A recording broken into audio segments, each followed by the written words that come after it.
రాహుల్ గాంధీ లేడు. ఎందుకంటే రాహుల్ గాంధీ మోసము. ఎందుకంటే ఇవాళ బీహార్లో నిజంగా ఏం చెప్పాడు, ఓటు చోరు కనిపిస్తా రాహుల్ గాంధీ ఓట్లు వేయించడానికి అన్నాడు. ఆయన ఏం చెప్పాడు బీహార్ ఎన్నికల్లో, ఈరోజు తెలంగాణలో అమలవుతున్న బీసీలకు 42% అంటాడు. ఎవరు? రాహుల్ గాంధీ.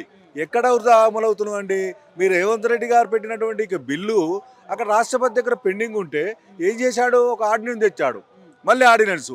అరే బిల్లు పెండింగ్ ఉంటే దాని మీద ప్రెషరైజ్ చేయకూడదు. ఆర్డినెన్స్ తీసుకొచ్చాడు. ఆర్డినెన్స్ తీసుకొచ్చా మళ్ళీ ఒక జీవో తెచ్చాడు. జీవో తెచ్చి ఏం చేయడు?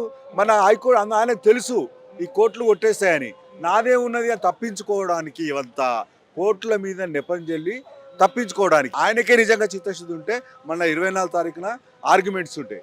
ఆర్గ్యుమెంట్స్ను బలంగా వినిపించాలి. ఆ విధంగా బలంగా వినుకుంటా మళ్ళీ 46వ జీవో తీసుకొచ్చాడు. 46వ జీవో అయితే తప్పుల తడక. ఎందుకంటనా 2011 యొక్క ప్రాతిపదికన ఎస్సీ ఎస్టీ రిజర్వేషన్లు అంట, బీసీలకేమో 2024 అంట.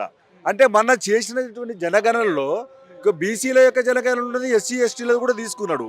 మరి వాళ్ళది అక్కడ 2011 తీసుకుంటావు, వీళ్ళది 2024.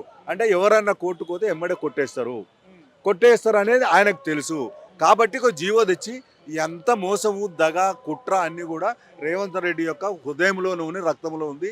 రేవంత్ రెడ్డి ముఖ్యమంత్రి ఉన్నంత కాలము బీసీలకు న్యాయం జరగదు.